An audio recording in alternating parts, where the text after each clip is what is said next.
Triple G. Brace yourself for the things you'll see. From comic books to toys and more. And all cartoons that we adore. Pop culture, flicks, and geeky stuff. We love it all and can't get enough. So settle in and enjoy the show. Please hit like and subscribe before you go.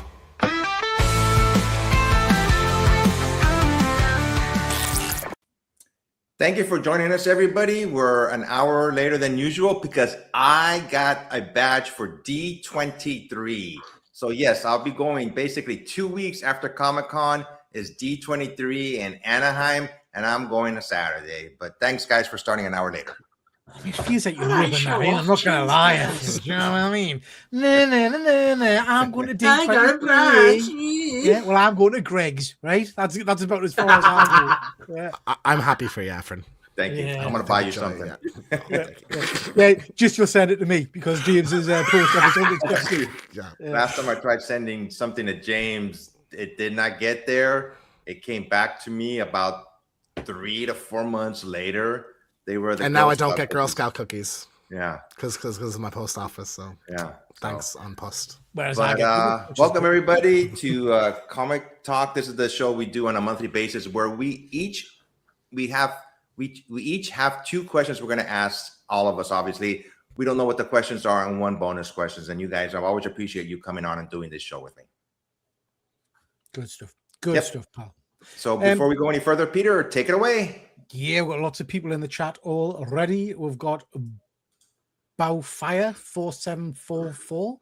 Thank you very much for joining, pal. It's an interesting little emoji. We've got C4 Darkman.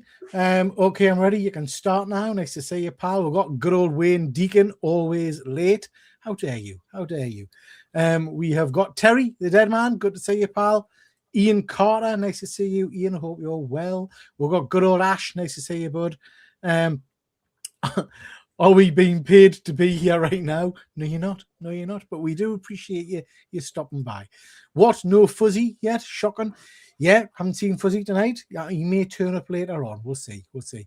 Stephen, nice to see you, pal. Thank you for sending us those pictures today, Stephen, of the it was the Enterprise D, I think. Looked amazing from the side. Was it the Science Museum, you said, London? Even though, excuse me, glad to say I'm back in time after a day of visiting all the museums in London. Time to chill with my favorite community. Thank you very much. And Steve, I really do appreciate you picking up some, I think you said some posters and things for us. That's really kind of you. It warms my little heart to know that you were thinking of us when you were down there. So thank you so much for that, bud. Ed Vic, aloha. Happy Easter. Hope you're well, Ed. Looking forward. I need to get the room booked. Looking forward to seeing you start of August, Ed, when we'll come down to London for a little bit of a drinky poos. Horatan, nice to see you. Triple Geordie's Comics. Near enough. I'll accept it. Luke, always good to see you, pal. We must meet up for a coffee because I know you're nearby me. Hopefully we'll catch up at some point soon. Give Efren a medal. I think people are very pleased for you that you're going to be going to Disney, Efren. Yeah, thank you. I'm going nowhere, says Andrew. Woo! Nice to see you, Andrew.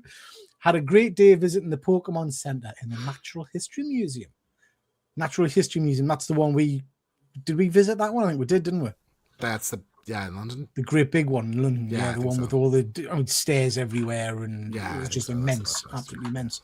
Didn't realize I had a Pokemon section. The Jellycat pop-up. What's Jellycat? So those are I mentioned them on the show before. Those are those like buddy teddy bears that everyone obsesses about, and like they have experiences in some places. So I was in Selfridges in London, and it's like a fake fish and chip shop where you get fish and chip teddies. And they like, would you like vinegar with yours? And they grab a little plushy vinegar bottle and like pretend that it's ridiculous. It's the stupidest thing I've ever seen. But I mean, I'm not going to lie. It sounds like the kind of thing Sorrow would be right all over. That's why when I said that, I was certain Sorrow would have known what they were. And he said he never heard of them. My sister's obsessed with them. She has like... No, I know exactly what they are. I have looked them up and I've seen them now, and yeah, it's mental, isn't it? There's like a fish and chip shop, and they pretend they're real fish and chips and shit, and wrap them up and stuff. That's nuts. Yeah. And they like sting them. They're all weird. The creepy people that work there. It's not even for me, and I'm a weirdo. Yeah, that's very true. So plus a brief look at the Star Trek 60th bits in the Science Museum. Very cool. Nice. Very, very jealous of that, Stephen. I'm sure Wayne said he was going to go down to the opening of the Star Trek 60th thing. You mentioned it a while ago. I have a bus ticket from my house to the town. Nice to see you, Sean. Hope you're doing well. The immortal Biggie, Jesus, the immortal Biggie Mac. I don't know who that is. This one of yours, Efren, or is it one of mine? I've not heard of No. that name before. No. It worries us with the YouTube kind of things now because it changes the name, so I'm never quite sure who it is. But I love the name. I have to say, I absolutely love the name. Efren, pal, you've gone blurred again. Just so you're aware, just in case you haven't noticed it. Can't even move. How much of a super chat donation does one have to give to hop in and show some books? Not on this show, pal, but we'll catch up with you sometime. We don't normally have people on these shows, but if you've got some sexy books to show, we'll email one of us outside of the show and we'll see what we can. Hey up was here an hour ago.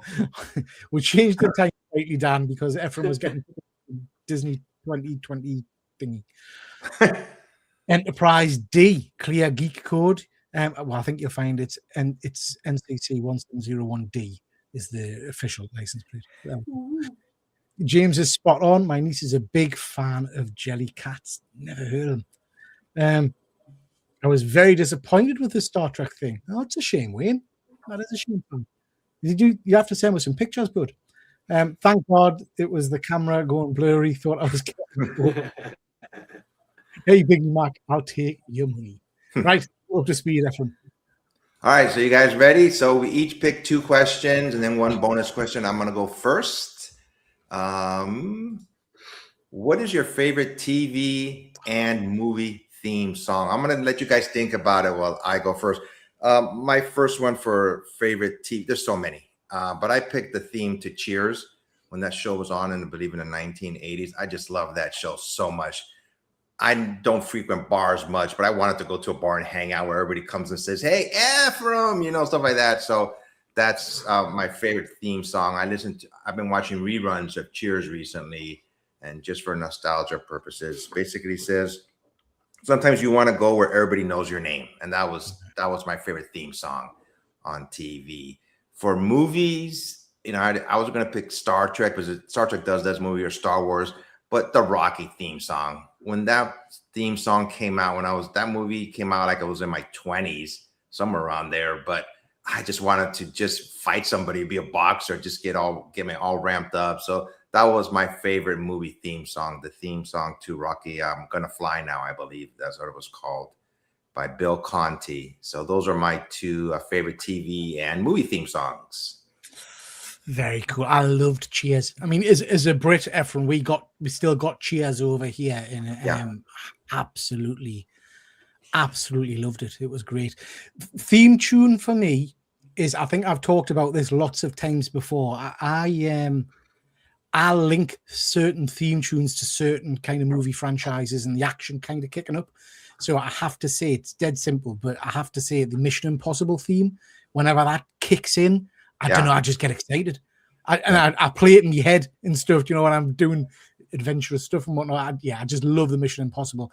I got a little bit irritated with the movies as they went on, because they kept mucking around with it and kind of changing it and trying to get new artists to add something new to it. You didn't need to just keep the dun, dun, dun, dun. That's all I needed. From a TV point of view, that's almost an impossible question. I'm a 80s cartoon nerd, as you know. So Transformers, He-Man, Mask has got a phenomenal theme tune. Gummy Bears, love a bit of Gummy Bears. But I have to say, probably my favorite, and I don't talk about this in videos, so you hopefully will know. Cartoon theme tune written by Stan Lee? No. You know which one that is? Defenders of the Earth. Was it really? Yeah, written by Stan Lee, apparently, yeah. And that's just a banging theme tune. Also, I see you've got to start different. I have to give props to Ulysses. You hear that one? Ulysses. Oh, it's incredible. So yeah, I could go with any of those 80s cartoons. Yeah. For me, it's hard to kind of dissociate just your love of a thing with the love of the theme song. But obviously Scooby-Doo, like the original Scooby-Doo theme, I love that one. Pokemon, always gets you hyped as well. Saved by the Bell, I think, has a really great one. Like It's All Right, cause or that 70s Show has a really great one as well. So those ones. Movies, Do you know, I had one a second ago now, and I'm gone blank. Oh, Pirates of the Caribbean.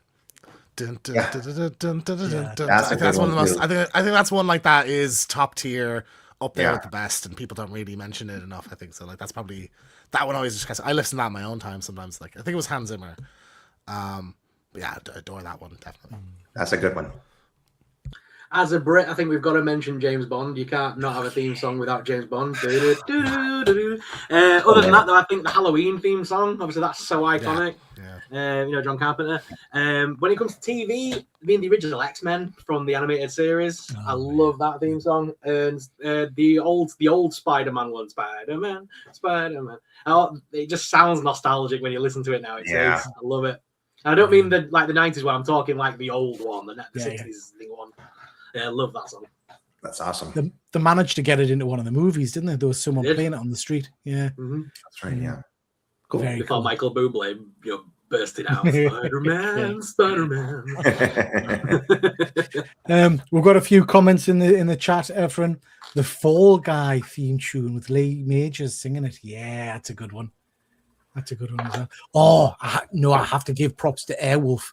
I had that as my ringtone for years. Are you familiar with Airwolf? No. I heard of it, but I don't remember the song.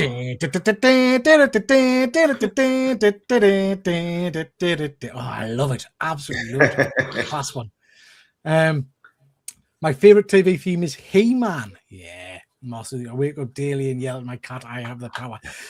Change your name to the immortal Biggie Chic. I can't quite make out your image. Is this George from the Hustle Show? Is this George from the Hustle Show? Identify yourself, good man. Peter will have to say Super Grand, going by his latest video. Love Super Grand theme tune. You guys familiar with Super Grand? Mm-mm. You mentioned it on your last one. I haven't seen your video yet. Yeah, video out Ready to see today. your video. The Super Grand theme tune. I mean, it's awful. Don't get us wrong. The TV show is awful. But it was great back in the day. But the theme tune is performed by Billy Connolly. Do you know the Scottish? Got her. Oh, yeah. Yeah, and it's an amazing theme tune. Now, fair play. I put it in my video and then I listened to it and I thought, oh, not quite sure that's PC these days. But never mind. But yeah, it is a good one. It is a good one. Only Fools and Horses. Yeah, I love that. That's another good one. Magic Roundabout we've got. Oops, I've just jumped in the comments. Magic Roundabout's another good one. Yeah. What are the odds this channel adds Doctor Who content at some point? Yeah, we've done Doctor Who content. Me and Sorrel in particular are fans of the Who. So yeah, love that one. Stephen Butler, Imperial March. Yeah. The Twin Suns theme from Star Wars. Very cool. TV themes is Tough Choice, Out of the Round the Twist. That's another good one. You guys familiar with Round the Twist? Never heard of it. It's an Australian kind of bit like Goosebumps, but the theme tunes. Have you ever felt like this or something? When strange things happen, are you going round the? I'm loving this. Good question, this Efren. Thundercats is a banger. Transformers and He-Man, yeah, class ones. Got to be Star Wars, yeah. Defenders of the Earth. I watched that cartoon when it came out. Same as Ulysses as well. TV from the 80s and 90s are the best. I completely agree, pal. X-Files, another good one. Kelly's Heroes, very good. Knight Rider, yeah, that's another good one, Dan. That's another good one. One man can make a difference. Teenage Mutant Ninja Turtles is a great call. Are you talking about the original cartoon, Andrew? That original cartoon is incredible. Oh, now here, Andrew. Andrew sent us a link to this space battleship Yamato thing the last time we talked about it. I have to admit, Andrew, it wasn't my cup of tea, but the theme, the song was very cool. Very cool. But yeah, Galaxy Rangers is a banger as well. I love Galaxy. These are hitting all the good ones. Dogtanian and the Three Muskehounds. Hasn't got that one on yet. That's a good one. Thundercats, Transformers, Gummy Bears, Prince Valiant, Defenders, Jace, Mask, and the A-Team. I don't think I can pick a favourite. Yeah, some cracking ones. Jurassic Park's a good one. Chips is another good one. I've spilled some HP sauce on my Avengers 4. What's the best brown sauce to have whilst enjoying your favourite Silver Age grill? I am a fan of the fruity HP. I like a bit fruity HP. Street Hawks, the class one as well. Evening, chaps. Nice to see you. Cape Cows and Kiosk, good to see you. The immortal Biggie Mac. I'm a fan of I am a fan channel of the immortal Biggie Shack, the go-to comic book channel for bangers. Yeah, I've seen some of Biggie Shack's stuff, although I've never really chatted with the guy. Have you had much to do with Biggie Shack, Efren? Never heard of him. He's an American YouTuber, comic book YouTuber, big into his wrestling and things like that. Gotcha. So trying to catch up with the comments, guys. We've got loads, which is great. Thank you so much. Bangers and mash from me, says Chris. Airwolf, Street Hawk, and Knight Rider, all brilliant crossover we all wanted. Mind Hour, I should be so good for you. Yeah. I forgot the love theme. I forgot the love theme from Superman the movie. Yeah. Great Escape's another good one. Spaceship Yamato, my son is a nut for it. Space Battle Yamato, I can't be saying that wrong, is great. It's the closest Japan got to making Star Trek, although to English they call it Star Blazers, which is an awful title. Andrew, just whilst we move on to the next question, I know you are a massive Trek fan. What were your thoughts on Star Trek Enterprise's theme tune? Because they added words to that, didn't they? I quite like that one. Anyway, there you go. We're up to speed, Efren. Peter, you are up next. You ready, sir? Oh, give us a break. Yep. Okay, yes, Absoluted. So we know how popular the Absolute universe is at the moment. We've got some absolutely, we've got some absolutely incredible characters joining that universe. Basically, for those that don't know, the Absolute universe is basically a universe that's fueled by Darkseid's Omega energy. So the characters are slightly more gritty, negative, more balls to the wall kind of thing, I would say. So, which DC character would you like to see absoluted next? For me, a character that I've always enjoyed because of how light-hearted he was, and I liked his, he hasn't got a power set, but I liked his kind of his technology set and stuff like that. But I'd love to see a kind of a grittier take on him, I guess, would be Ted Cord, the original Blue Beetle. I think that would be a really interesting take on him. Keep the kind of the tech genius, but see what you could do. So not the new version of Blue Beetle with the armor and stuff like that, the original Ted Cord. I think that would be quite cool. So that's my pick. Absolute I was thinking Constantine about for this. me. Nope. What would you say? Sorry, I was going to say absolute Constantine for me. Dude, I was about to say that. I knew what you were going to say, and I need to get this in. That said, like Pierre made a good point that they are like grittier versions of the lighter characters. Constantine's already quite gritty, but like I'd love to see that taken that step further. You know, darker, even darker. I mean, like Deadman as well would be a good shout. Yeah, that's what I was going through. Those like Spectre, Swamp Thing. I think it'd be really cool. But that's not okay. More so, just I want to see a new version of that. Like, how hardcore could you go with that? You know, I think with what, with Swamp Thing, like Swamp Thing, Constantine, like the Justice League Dark. Swamp Thing, Zatanna, Constantine in an absolute comic together. So we've got Zatanna, haven't we? Hasn't she? She's just come out in. Was it Wonder Woman? Efren, I think she came out in. Yes, in Wonder Woman. I need to catch up with these books. And thank you so much, guys, for picking my two choices. John Constantine and Swamp Thing. So I was just looking at here. I don't know if she's come out yet. Has Poison Ivy come out yet? She's just about to, I think. She's been announced, hasn't she? Yeah. Okay. I don't think she's been in a book yet. I'm not up to date with the. You can see her design, her like splash pages there. Yeah, next time she's like I go a Venus first. flytrap, isn't she? We'll have for the next question, Efren. We'll have some decorum Sorry. instead of people just shouting over. So you can go first, all right? Well, we were all obviously thinking the same thing, which is good. So maybe DC will follow suit and pick those two characters next. Good. Yep. So let's see what the chat are saying. Lots of suggestions again. Andrew, I've got faith of the heart. No one's going to bend or break me. Yeah, I loved it, mate. I loved it. I thought it was a great little thing. Metal Men would be really cool, Terry. I don't think we've had a proper revival of the Metal Men for a long time. And is it Will Magnus, the guy who designed them? Yeah. That could be really interesting. I'll only buy a book with Absolute in the title if they make Absolute My Little Pony. They could do. Yeah. Love Blue Beetle, my favorite DC hero. Yeah, me too. Great character. Lobo, if you can get any grittier, that will be an interesting one, Ian. I don't know how darker you go with a character like Lobo, but maybe they'll go opposite. Make them lighter. Yeah. Oh, I'll never say that, man. You just said that to make me say it. Absolute Mr. Missabilicplix. never say his name. Yet. Good. But yeah, that would be an interesting one. Yeah. Firestorm's a great character. I love Firestorm, Wayne. Yeah, I would like to see an absolute version of Firestorm. He's pretty cool.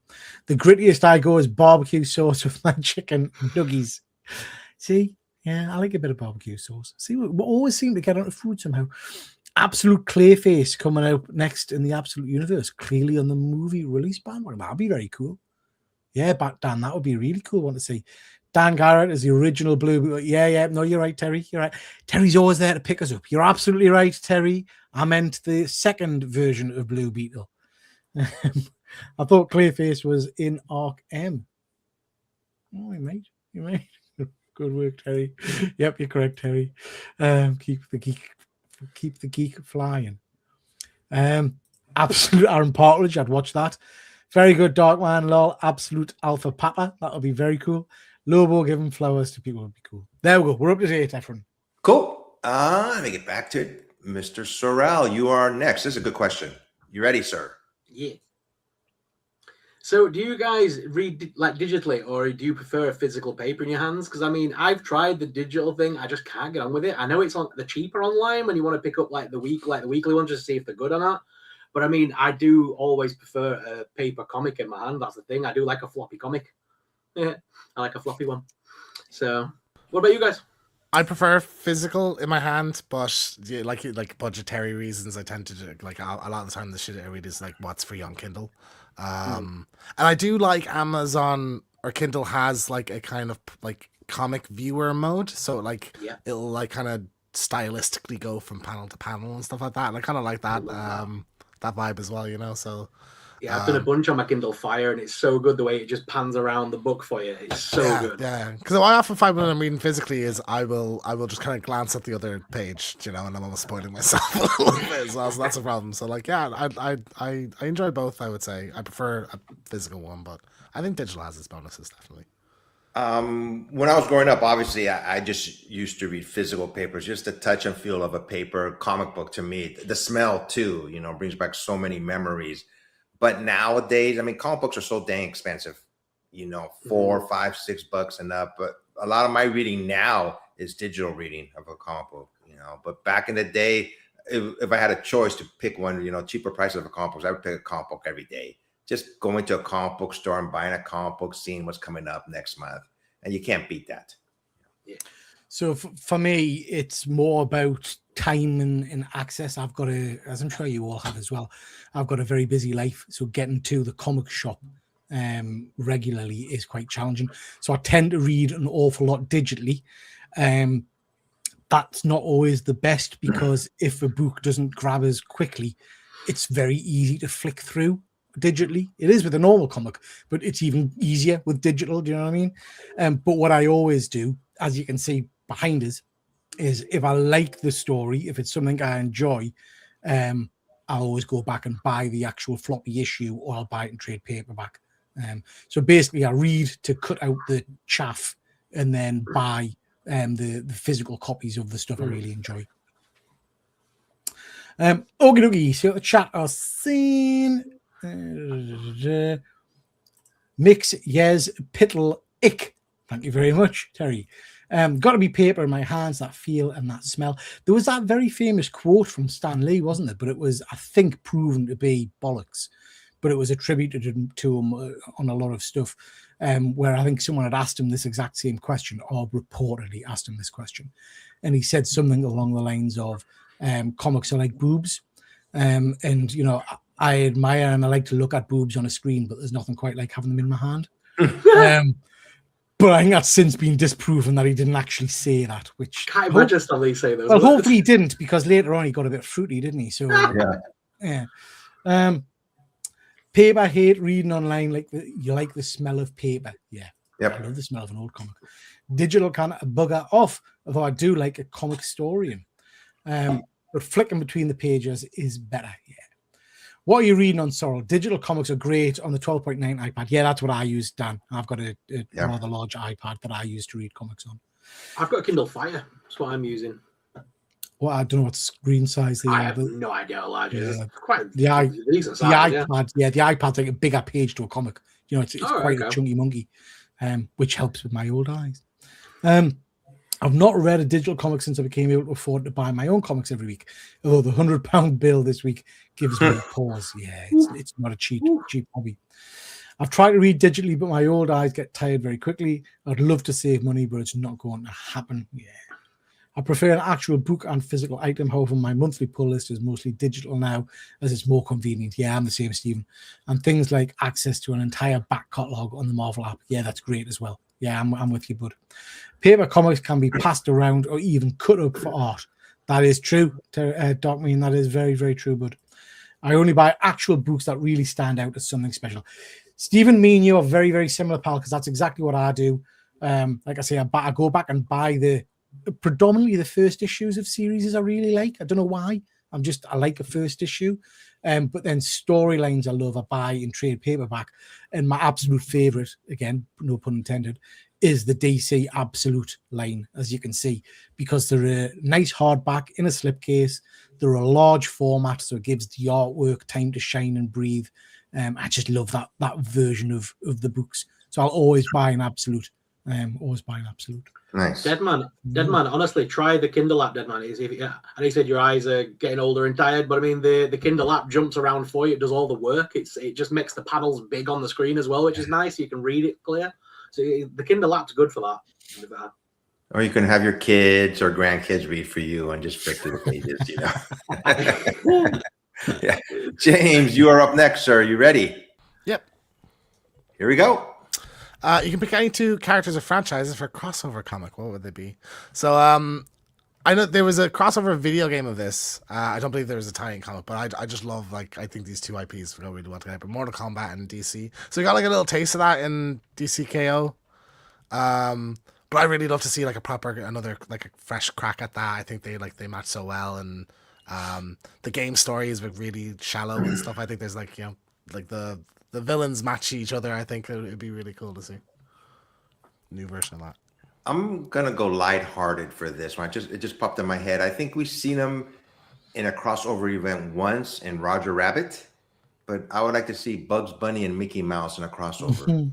I think that'd be fun for people of all ages, even young kids. I don't think it's ever been done that I'm aware of. So I'm going a little bit lighthearted. See something like that in a comic book. I think it'd be pretty cool. It's a funny story that basically Disney gave Warner Brothers gave Disney Bugs Bunny to use in that movie on the promise that they would be allowed to have Mickey in something at some point. And so for Space Jam, they wanted Mickey to be the ref because he was impartial, he didn't care because he's from another universe. And Disney said no. They never came back another character. Well, what would have been the harm? Come on, lighten up. A fun little thing. Yeah, exactly. Yeah, I would like to see them do a crossover. I think it would be pretty cool. No. And as a comic book, I know they couldn't do it now as a movie, but I would love to see them do Van Helsing and The Mummy. So Brendan Fraser and Hugh Jackman team up basically and fight the Universal monsters. That as a comic book nowadays would be mental. It was so good. Cool. Yeah, throw Act Williams in there for shits and giggles as well. Why not? Yeah. The Mummy's coming back. Brendan Fraser, I believe, is coming back. Yeah, they're all coming back. Yes. All the cast. Yeah. For me, I'd rather a movie rather than a comic book, I have to say. But for me, it's two of the biggest franchises around. It's Star Trek for me, crossed over with Star Wars. I'd love to see that kind of interaction with the Enterprise side by side with the Millennium Falcon, kind of the Federation joining the Rebels, as it were. I think would be a really interesting story. So yeah, that would be my pick. I could just imagine Spock and Luke Skywalker meditating together. Yeah. Interesting. Yeah. Andrew's not impressed. Keep your wars out of my Trek. Andrew, man, Trek could show them how it's done. Give them a bit of optimism. You know what I mean? How dare you? Yeah. Comments. Let's have a look. Thank you, sir. I'll give it a go. The Absolute Books, absolute Batman. Yeah, it's going to be interesting when that comes around. X-Men and the Muppets is a good shout, Ian. I like that. Only two. Deadpool, Peppa Pig could be interesting. What's Peppa Pig? Godzilla and the Muppets. Sorry, Efren? What's Peppa Pig? Peppa Pig. You don't know. You don't know. It's a kids cartoon. Okay. Like a toddler's cartoon. Kind of. Gotcha. It's like an animated pig. It's Gotcha. Okay. Yeah, interesting. Pig. Disney. I've got Disney X-Men. New comic idea crossover Triple G Comics versus Trump.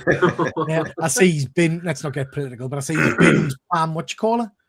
She's Pam Bondi? been Pam Bondi. Yeah, she's Was there something about like her she leaked that her husband was doing stuff as like sort of Shaun the Sheep Punisher. Gee, God's back down.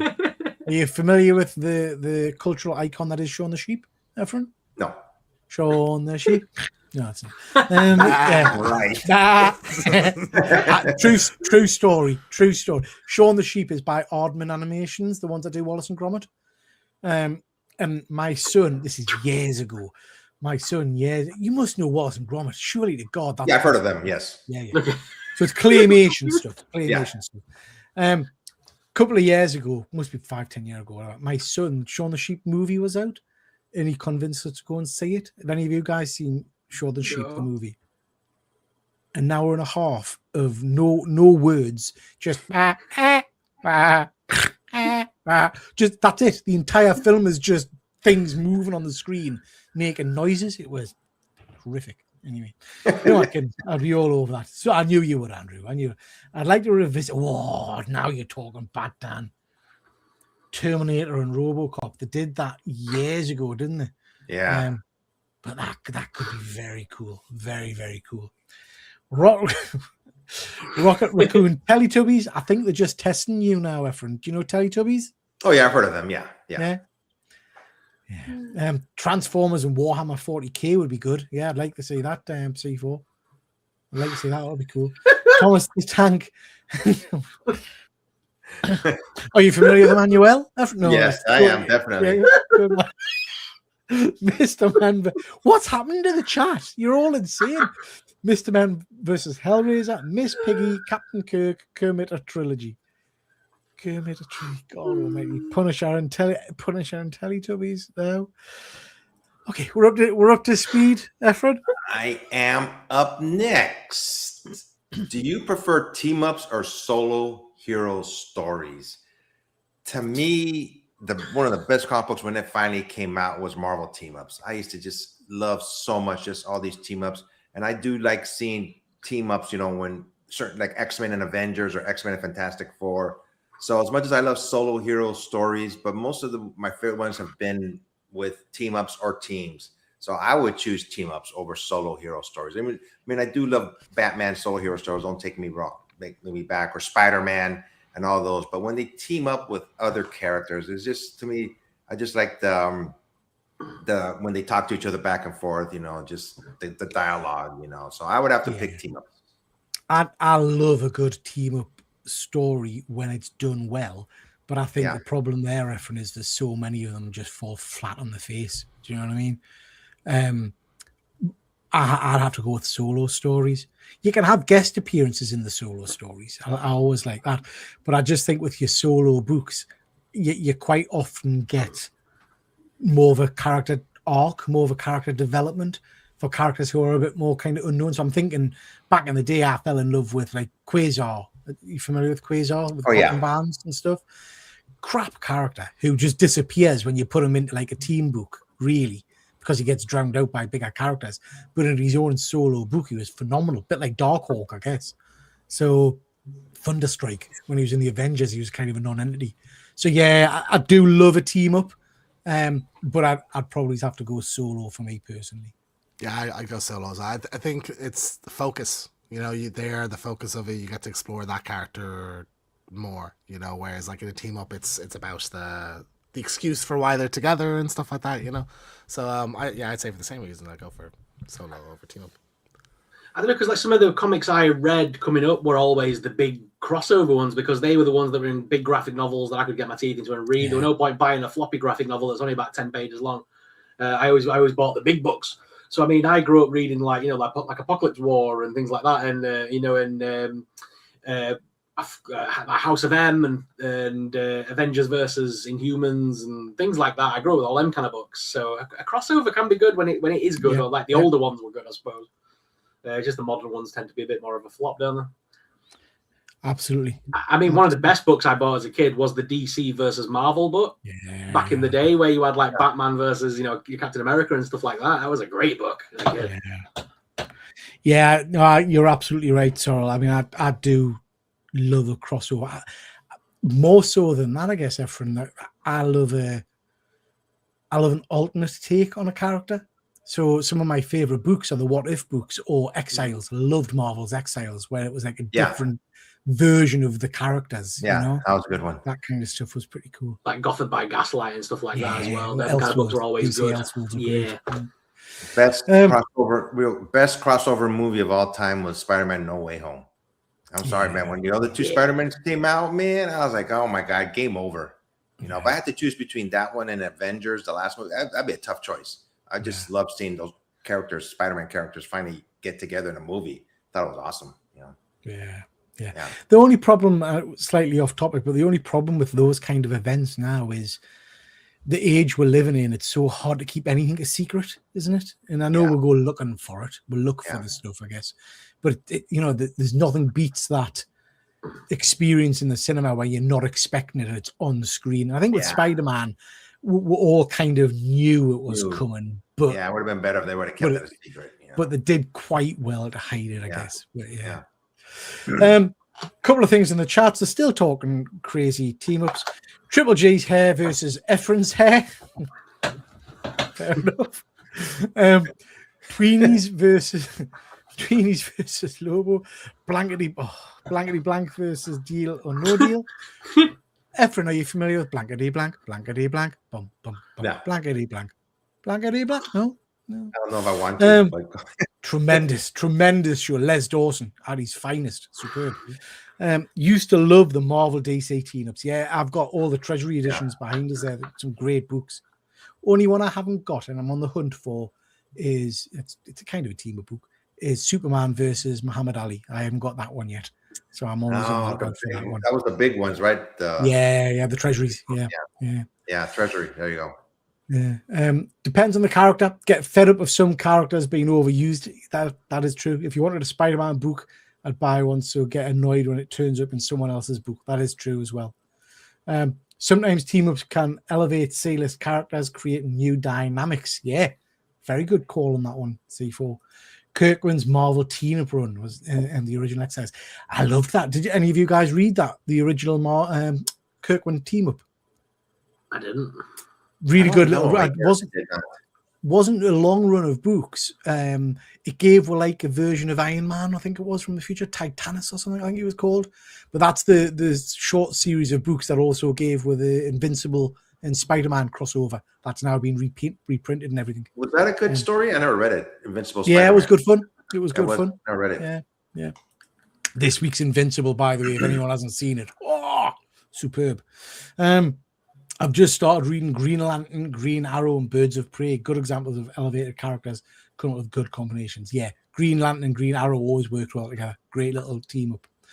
DC Comics presents Brave and the Bold was always a good one. Marvel team up with some of my favorite books to read. Large crossovers usually drown out most of the characters. Yeah, I think that's very true, Terry. Jesus God. Trump's hair versus Jason Momoa's hair. Yeah. You're right, Terry. Even the original crossovers like Crisis on Infinite Earth struggle with so many characters, but it's still a classic. Yeah. Agree. Up to date. Peter, you're up next. I had to send you a message after you put this question in. I was like, was this right? So I didn't understand it, so you're going to have to explain it, obviously, at least to me. So you ready? Sorry,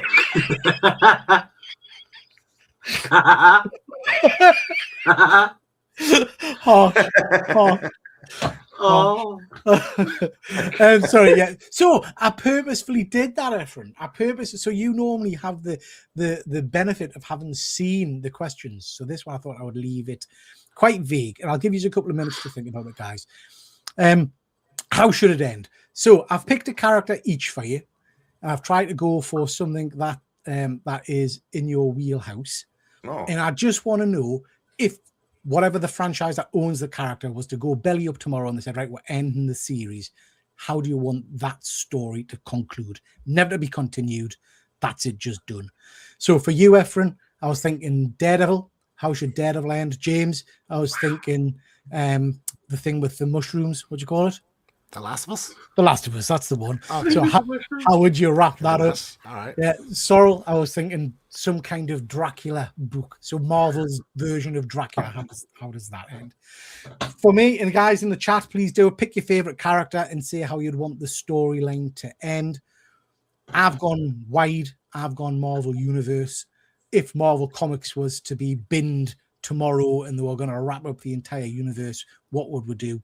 And you could go optimistic, but I don't feel optimistic. So I'm going death, destruction, and all the rest of it. And I feel that for a universal level threat and someone who's supposed to be this kind of universal macrophage, basically, Galactus, the Devourer of Worlds, has never seemed to really have had his day with the inhabitants of the Marvel Universe. So I would go for some kind of storyline where Galactus succeeds in devouring the Earth, and all the heroes basically perish, and it ends in a big bang, and that's it, the end of the Marvel existence. So quite depressing, but I figure if Marvel was to go bust, they want to basically stick the fingers up and say, right, that's it, nobody's using our characters again, so we're pulling the plug big style. Whilst I thinking, the other thing I was thinking about, and again, up to you if you want to answer this, but I've been thinking a little bit about the channel and things lately, and how would I end Triple G Comics? How would I end my YouTube journey? Because I am getting old. Efren, I don't know how you've still got the energy to do this. I don't have the energy to do live streams every night and produce videos and all the rest of it. So I was thinking about how would I want to wrap the channel up? And I haven't really got an answer for that, really. I haven't got a time span, but I don't know what I would do. I mean, we've all worked with people, haven't we, who have kind of disappeared, I guess. I'm thinking of Luke and things like that, great channel, and maybe you'll come back someday, but, how would you kind of just end it? So, yeah. I'm not sure what the answer to that one is. And I don't know what you guys are thinking. So, who wants to go first? Harder question, please. Well, I am older than you guys by a lot, especially James. He could be my son, technically, But as far as ending it on YouTube, I think about that every now and then because I am 66 years old. I go, how much longer do I want to do this? I'm thinking at least another 4 to 5 years, hopefully.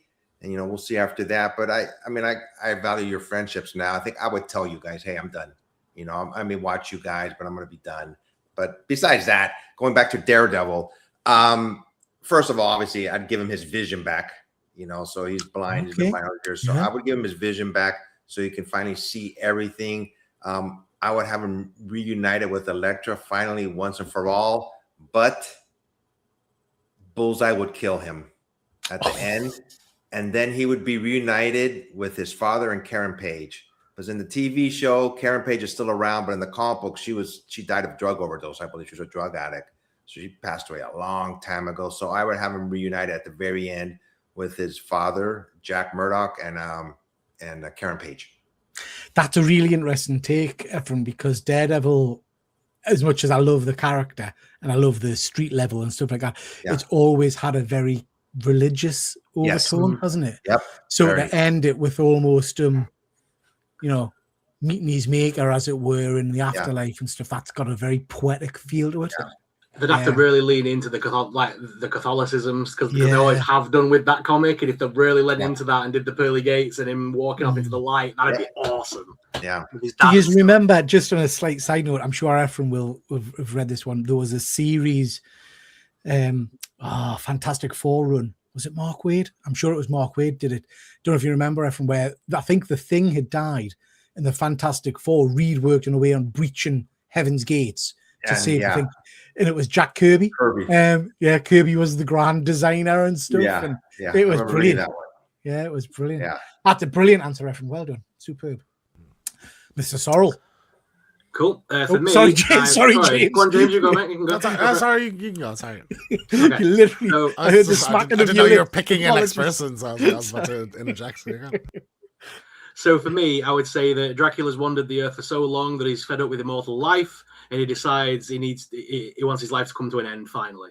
So he goes off in search of the person that can finally slay him. He fights random characters like Deadpool, obviously one of his nemesis over the years. He goes up against, Werewolf by Night. He goes up against Moon Knight. None of them can truly end him fully. So what he decides is to take him back all the way back to Transylvania with his coffin. He climbs in his coffin and lets himself just rest eternally, just laid there, sleep. Because again, evil never truly dies; it sleeps, and that should be the final panel.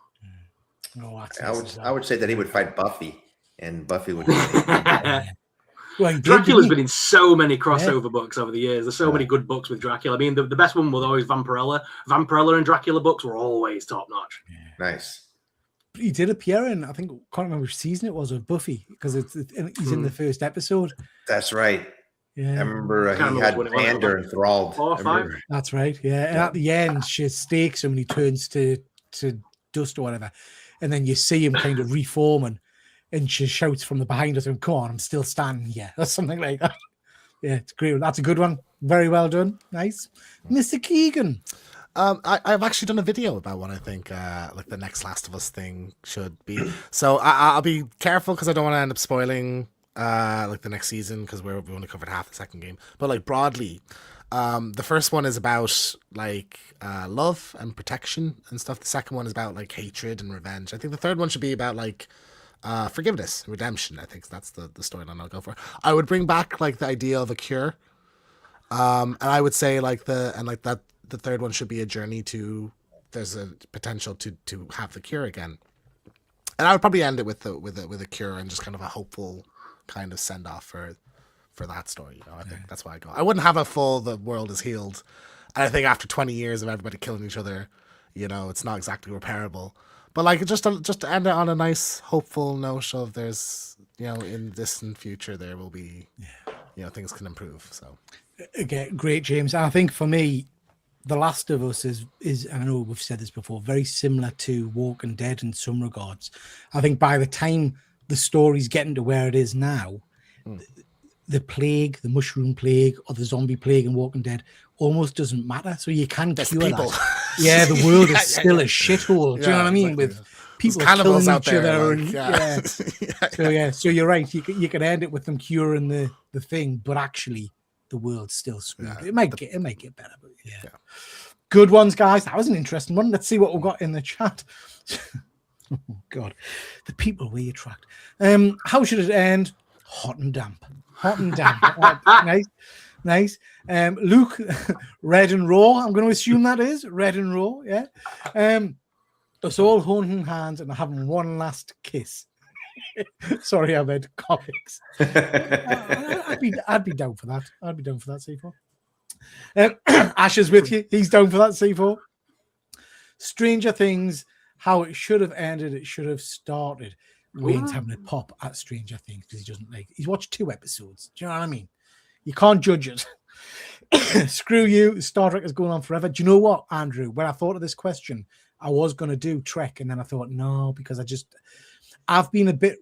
I know you're a big Trek man, Efren. I've been a bit revitalized with Trek lately. I kind of never stopped loving it, but I drifted away from watching the newer shows.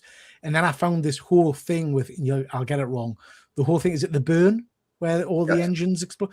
I just found that really interesting and a real interesting way of reigniting a bit of Trek.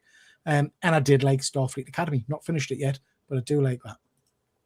Matt Murdock gets laser eye surgery, can suddenly see, and loses his powers.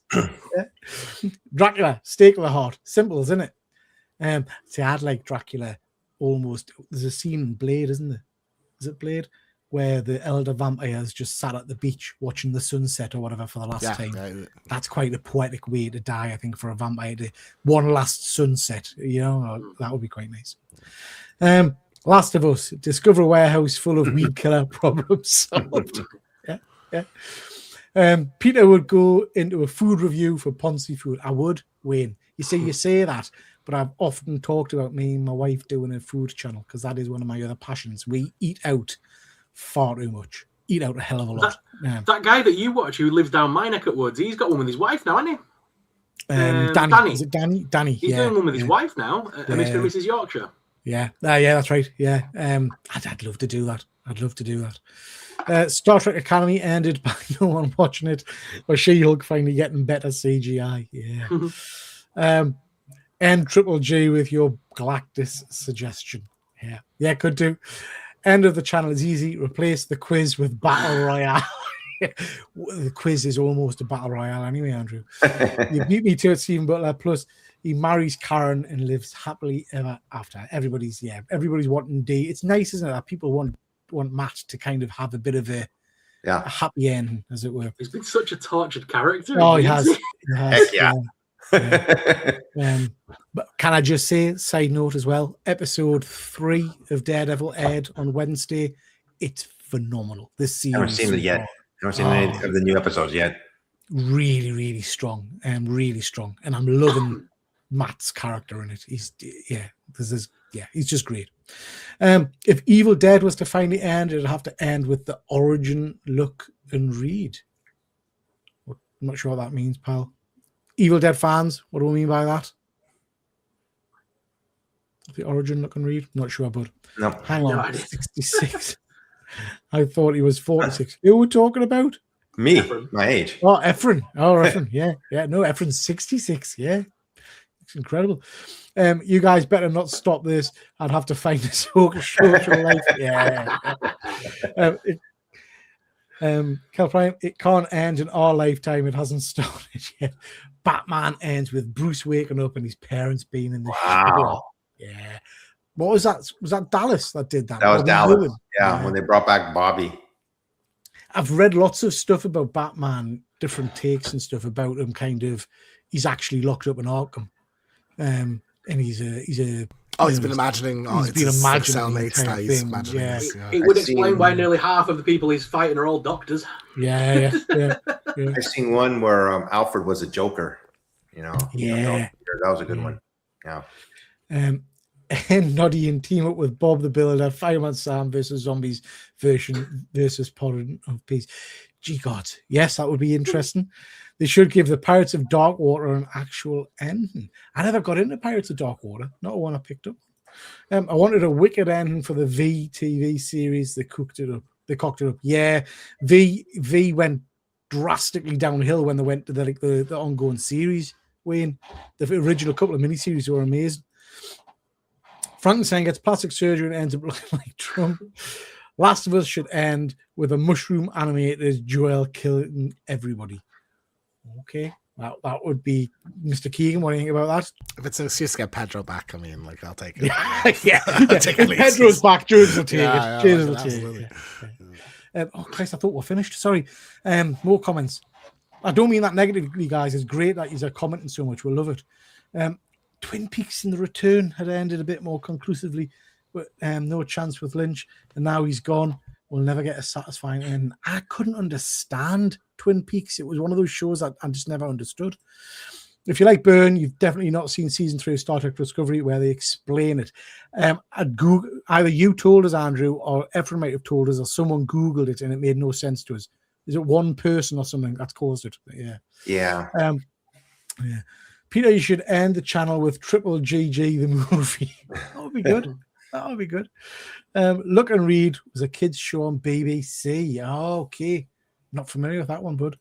Would you prefer a Daredevil one or an Avengers one? Well, not being that guy, but got both. Efren, you've got both, haven't you? Yeah, both. Yeah. Yeah. But I'll go with my Avengers one because my Avengers one is signed by Stan Lee. I'd go with Daredevil one. Yeah. Nice to see you, Hurt. I hope you're well, bud. Yep. Okay, that was a good question. When you first put it up there, I'm going, what is he talking about? The end of Absolute? I thought you were going to talk about some. Sorrel, this is a good question also. All good questions this week. You ready? This month. You ready? Yeah. So if you were the editor-in-chief at Marvel or DC for just one day, what is the first thing you would do? Easy. That's interesting, wasn't it? Easy.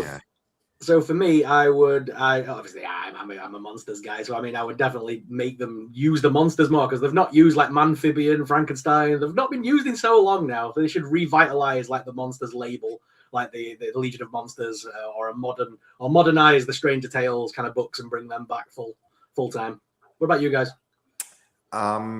So this is another street level character. I've liked him so much. I wish he would be back on this team or he would have his own book. but I would bring back Hawkeye, Clint Barton on a regular basis. You hardly see him anymore.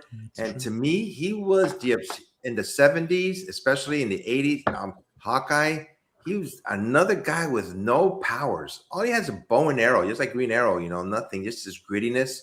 I remember there was one episode of the Avengers when they were this, I think the Collector, I forgot, or Cormac, I forgot who it was exactly. He had defeated all the Avengers, and all that was left was Hawkeye, and he was just laughing at him. So Hawkeye was just about to get crushed, and he took out his arrow, and he just figured out the ricochets of everything, and he hit the Collector, and he beat him.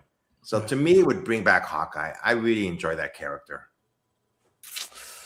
Very cool. Very cool. I like Hawkeye as well. You're right. I don't know if he's appearing in any books at the moment. Not at the moment, So I would bring him back in his old costume too. I liked his old costume. He had the Matt Fraction run good few years ago now at the base the TV show on, I guess. But for me, couple of things that I would love to do. First off, bring back Thunderstrike, one of my all-time favorite characters who died years ago, and they've not really done much with since.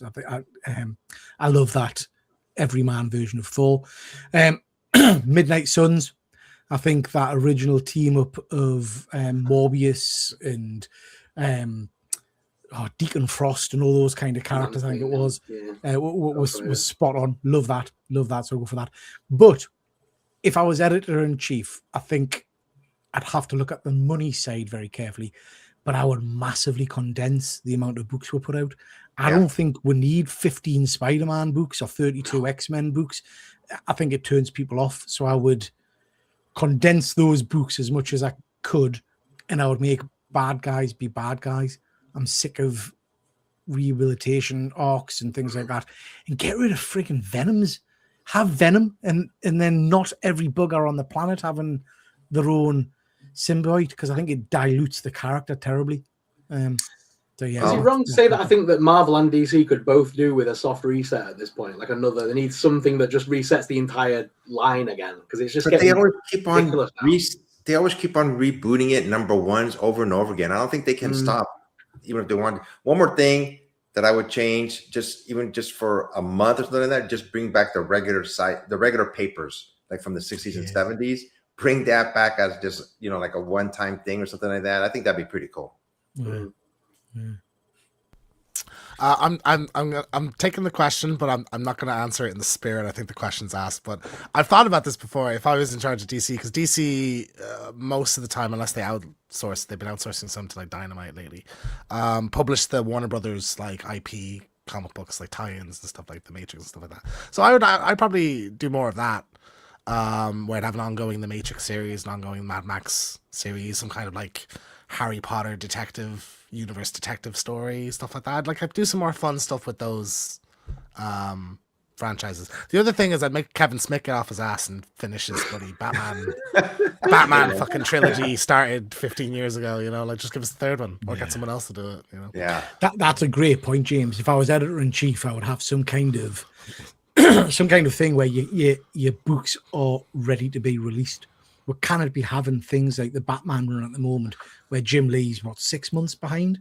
It's just it's ridiculous, absolutely ridiculous. Yeah, that's not good. Let's see what the chat are saying. Good question. Let's see what they are saying. I'd take every back issue of Marvel Golden Age and run head for the hills. I think I'd need more than a day to fix Marvel. Yeah. Bring back Exiles. I'm with you on that one, pal. I love that series. And I'd put Ben Reilly in with the OG team. That'll be very cool. Yeah, very cool. Give Spider-Boy the ongoing series he deserves. Yeah, Chris is a big fan of Spider-Boy. Cancel anything with Ultimate or Absolute in the title and make them do the real characters properly. There is a lot of focus on these revitalized new versions of characters rather than perhaps focusing on the OGs, I guess. Though saying that, the current Batman run is very good.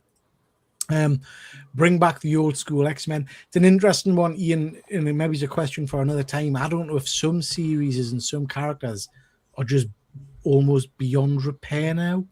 X-Men is so diluted and so fractured that I don't even know what you would do to. It's because there's so keep it many interesting. different books now. It's so annoying to try and keep up with. Like they release like 10 different X-Men and Spider-Man books a month, and you don't know which one to gravitate towards. Yeah. It's Well, they annoying. did do that with the original X Factor series. They brought back the original X-Men. Even Yeah. Beast was in his human form, but that didn't last. You know, they brought in so many other characters after that. I really wish all the comic companies would like condense everything. So you had one Spider-Man book a month, you had one X-Men book a month, and you could read it ongoing. And then they could jump around and do different things in Elseworld Tales, but just do it at a time when there's not an ongoing storyline. Don't convolute everything too much, because kids, especially kids who the comic books are aimed at 9 times out of 10, can't jump on these days because they don't know where to jump in. Yeah. There's so many X-Men and X-people and X-animals. And I mean, I'm sorry. I meant to say Spider-Man people. You know, I'm sorry. It's like that time when they were like there is X-Men blue, red, black, green. X-Babies. Gold. All got ridiculous. Yeah.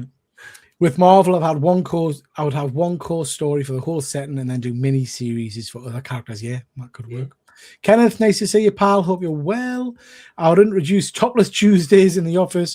Do what you want with the comics. I'd be down for that. I'd be down for that. Ban multiple covers. Gets a bit much, doesn't it? That's crazy. I'd bring back the original Metal Men. I would also bring back Joanna Hex. I've never read one of his books, and I've certainly not seen the film. I'll have to go and watch the film at some point. But they are, which is great. Write and draw a complete story before publishing it is the number one. Yeah, I think you're right, Terry. Certainly for you Torah to do with a ongoing, but for mini series and things like that, it should be in the bag before they release it. I think. In the world of modern politics, X-Men should be easy. It just needs a big cull and shrink the line down to a max of 2 books. Yep. Again. With everything going on right now with ICE and stuff, you think X-Men would be just prime political comic, heaven right And it's now. interesting going back to Daredevil. But I mean, the parallels are. It's so obvious when you watch it. You'll see what I mean when you watch it. It's so clear that it's all about Ace. Yeah. There we are, up to date. James, you are next. You ready, sir? I can't even remember what I asked. Go on. Yes. Do you think zombies are scary? I've been in a big Resident Evil. I'm elaborating. I was in a big Resident Evil mood lately because the new game came out, and I haven't got it yet. But I went back and played some of the other ones, and I'm like, I've never really outside of that franchise considered zombies like proper horror. Like you know, I don't remember watching a zombie thing and being scared.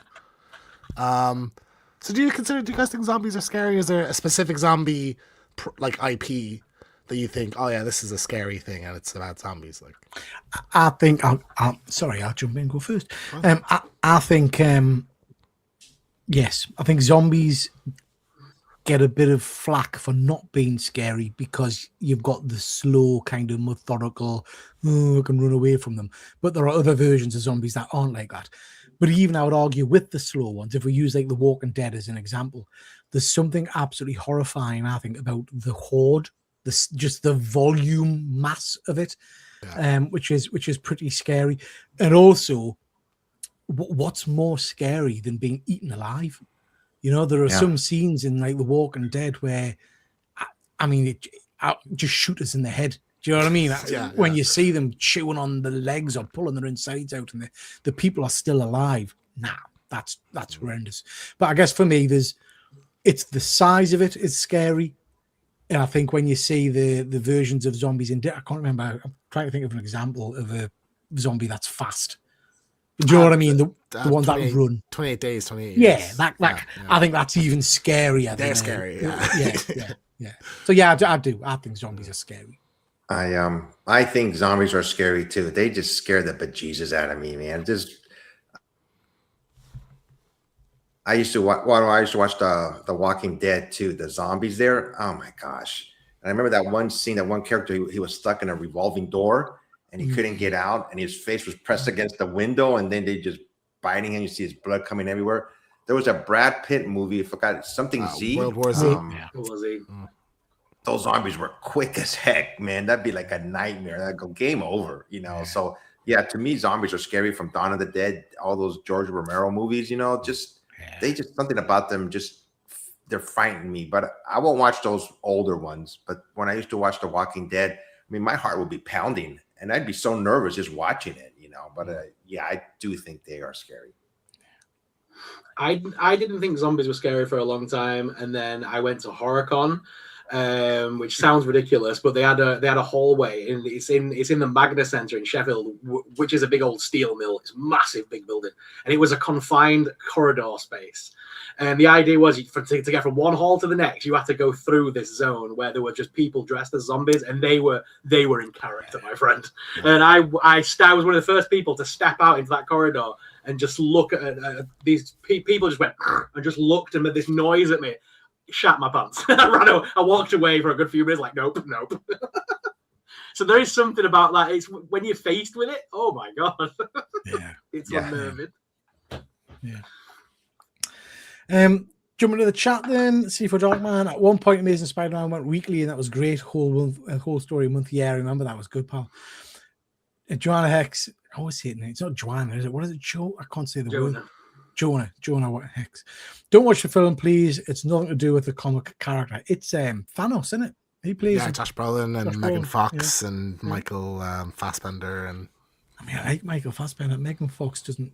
I mean, it's worth looking at, but not the best actress. See my wife sleeping, she looks like a zombie, so yes, it's scary. It's a fair question. Depends entirely on the zombies. Those shuffling, brainless ones, no. The fuckers that can sprint, scary. Yeah. Shit. Yeah. Only the ones that run after you, all the old ones that shuffle along, seeing brains didn't cut it. A slow jog, and you'll get away from them. I don't know though. Do you remember the original Resident Evil game as a kid? My God, that first game when it was literally you walk past the window and they jump through the fucking window at you. Oh my God, that's what made me ask, because I was playing Resident Evil 2 and like the opening, you're going through the police station and it's like there's only one or two of them ever at a time, but they're terrifying. Like, like wow, in the dark. But there's something as well, isn't there, about them being around corners and things like that. Do you know what I mean? Walking into them. Yeah. Singular zombies, not scary. Horde of the buggers, and I have nothing to protect myself. And then they are very scary. World War Z zombies are scary as hell. Haven't seen that film for ages. I'll have to go back and watch that one. Agree with Wayne. His wife is scary.